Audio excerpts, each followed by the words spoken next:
Hello and welcome to Moving Matt. If you're new here, then well, nice to meet you. And if you've seen some of my videos in the past, well then, of course, welcome back.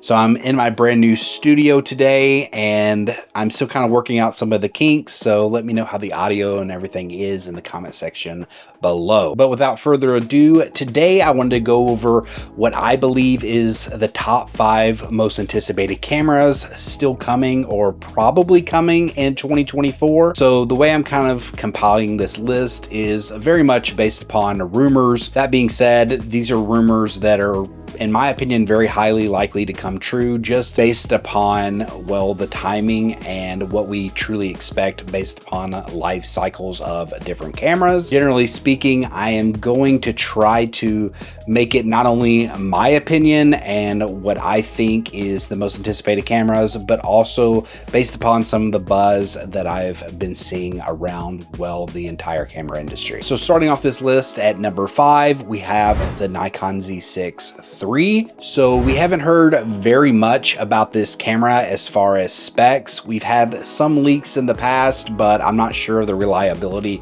of those specs. I will say that I do believe the rumors of this camera coming very soon. I would expect it maybe possibly by the end of May or probably like July at the earliest, unless something gets delayed, because I really do think this camera is coming fairly soon. What I would like to see out of the Nikon Z63, as someone who literally just bought the Nikon Z8, is I would like to see Nikon continue to be very aggressive in their specs. I would like to see the Nikon Z63 get the autofocus treatment of the Nikon Z8 and Z9, as well as I would like to see them keep pushing it and not necessarily worry about eating too much into their higher end line. And it's funny for me to say that, considering I did just buy the Z8, and you would think that I would be the type of person that would be like, no, don't make it as great as that. But I'm actually the opposite. I want to see Nikon very aggressive because I think they've been doing a really good job at competing. From what we've kind of heard and what makes some sense is they're saying that it's going to have a 24.5 megapixel BSI sensor. It's going to shoot 20 frames per second RAW, and I believe it was 120 frames per second in JPEG. That to me is conservative. I would almost expect or hope that they can push it even further. The other rumors that we've heard about in the video specs, and I'm primarily a video shooter at this time, so I guess this would somewhat excite me the most if I was very impressed by it, which I haven't been, at least based upon these rumors. They say that it will have up to 6K 60 RAW, which sounds good. I think 6K, obviously with the 24 megapixel sensor, makes complete sense. But now they're saying that 4K 120 will have a crop in for the 4K 120. And to me, in 2024 with a mid-range camera, that's not good enough in my opinion. You have a lot of other cameras that came out 2 or 3 years ago, like the Sony a7 IV, as well as the Canon R5 Mark II, that are competing very similar in the price range and have been out for a while. And to me, that's not necessarily beating them. It's matching them in some ways, but it's not really raising the envelope like I would hope Nikon would do. So what I would personally like to see is a possibility of a 6K 120, which sounds kind of nuts, but I think it's very possible.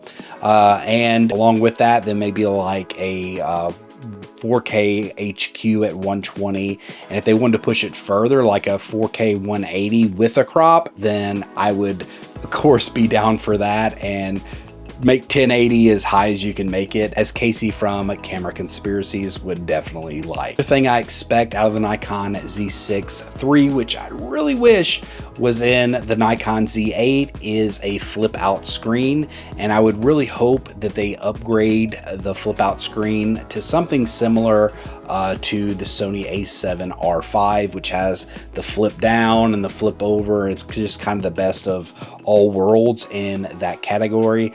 And, you know, I would very, very much wish that I could do some kind of like upgrade path and get that in the Z8, but I doubt that that's going to actually happen. But that's number 5, and a lot of information about number 5. This number 4 camera that I would really like to see, we haven't heard very much about, and that is the Panasonic Lumix S1H Mark II. So the S1H came out a very long time ago, and it blew all the specs away from cameras that were around that same time period. It was, I believe, the first Netflix approved mirrorless style camera. They had 6K 24 10-bit long before anybody else was doing it. It kind of had its own version of a flip down and flip over screen. It was just a very impressive camera altogether, dual native ISO. It had a really good dynamic range, and it's been used in a lot of Netflix movies. So I really have been impressed by that camera, but it is extremely dated at this point. And I think it's very much due and deserving of an update, especially considering how far along Panasonic has came with their autofocusing system. And really, I believe that the S1H Mark I would have completely changed the projection of Lumix if it would have had phase detect autofocus back then. But I do think that could be remedied in the Mark II. I would hope and think that at this point, maybe they would go for something like 8K. Now, how far would they push 8K? Will it be 8K 60 and match something like the Z8, or will they even possibly push it further? That is all interesting and speculation. It's hard to know at this point, but I do believe if this camera comes out, it will be a very impressive, well-built camera for professionals, and that's why it's making my number 4 spot. And at number 3 is a camera that I was considering waiting for, but I did need a new camera after my A7S III broke. So I did need a new camera, and I thought I would try out the Nikon system, and so far so good. I'm very much enjoying it.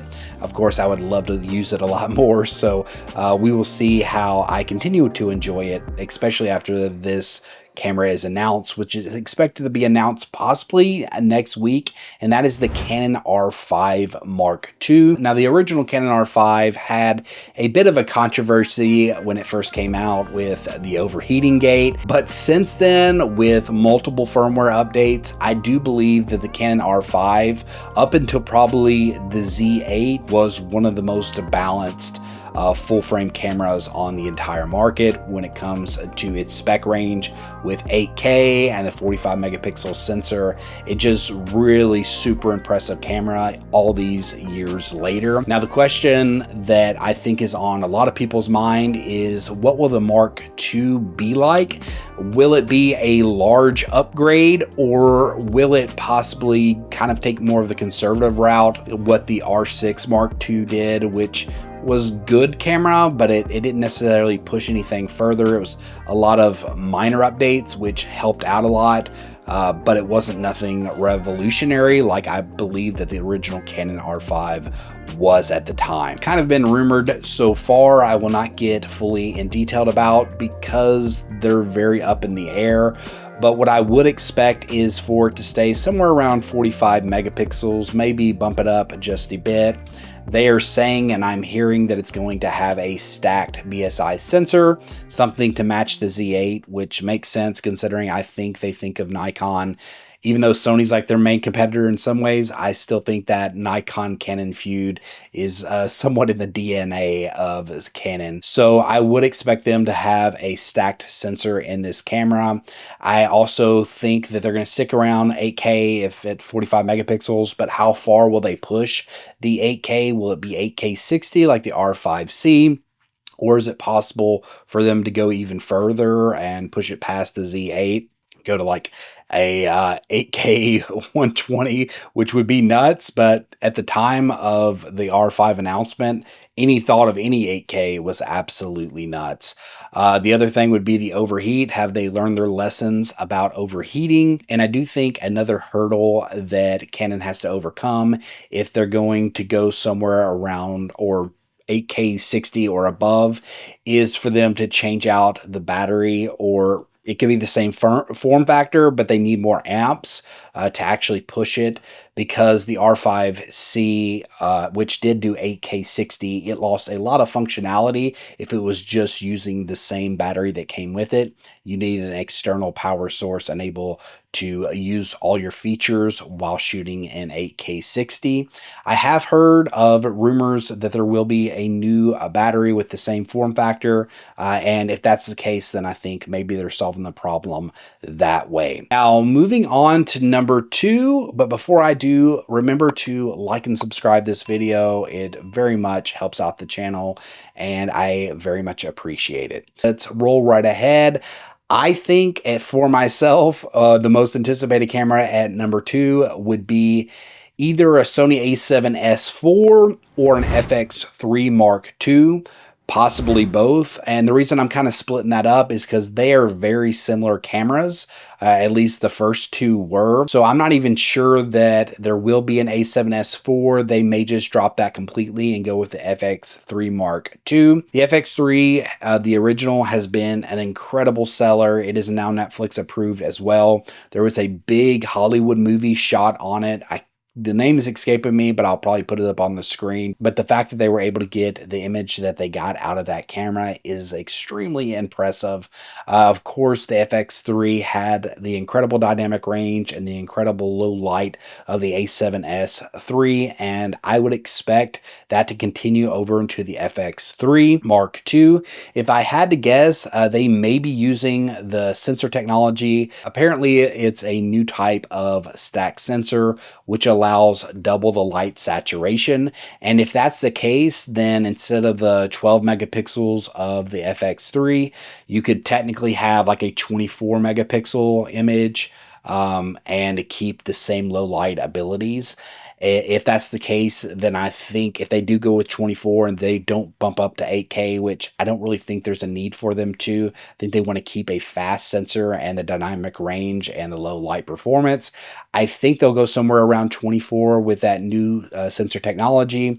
You'll get great dynamic range and you'll keep the low light. And I believe in that camera, they will absolutely go 6K 120 at the bare minimum, maybe push it even further than that. And if there's a crop factor on the 4K, I can see them bumping up 4K to maybe 180 or even possibly more. I would hope that Sony would do something like that, considering it's been a while since they've updated that camera. And that's a camera I'm going to be keeping my eye on as I'm testing Nikon. I will see when the cameras come out. That's an exciting camera. It may be a camera that brings me back to Sony, but I don't know. I don't know if I really like the feeling of going back to Sony right now, but if there was one camera that could do it, I'm guessing it's going to be that one. Now, for the number 1 most anticipated camera is probably a camera that I will absolutely never get, but I think at this point, everybody is anticipating what is Canon's best of the best, and that should be the Canon R1. We've heard a range of specs from this camera, from the outlandish to, well, somewhat disappointing if you do not necessarily know what they're saying. But the camera specs that have made the most sense to me is something around the 30 megapixel range. And the reason I say that is because it is a sports and wildlife photography camera. In the past, we were thinking something like a 45 megapixels to match the Z9 and the Alpha 1. But I think they could lower it to that 30 megapixels, similar to the Sony A9 Mark III. I do not think this is going to have a global shutter, but what I do see happening, especially in the video side, and we've even heard a little bit about that, is for them to be giving a dual gain sensor, which is extremely impressive. A dual gain sensor is what they've used in a lot of their cinema cameras, including the C70. Essentially, what it allows you to do, from my understanding, is it underexposes one shot and it overexposes another, and in real time it puts it together in one file, giving incredible dynamic range. I believe the C70 had somewhere that at least marketed around 17 stops, and that was for a Super 35 sensor. So I can only imagine what a full frame sensor would bring to the table. It would also shoot up the range to somewhere around close to 7K. I think it would be like 6.7K if it was 30 megapixels. So if they're able to do all this stuff with a dual gain sensor, to me, that would be pretty revolutionary.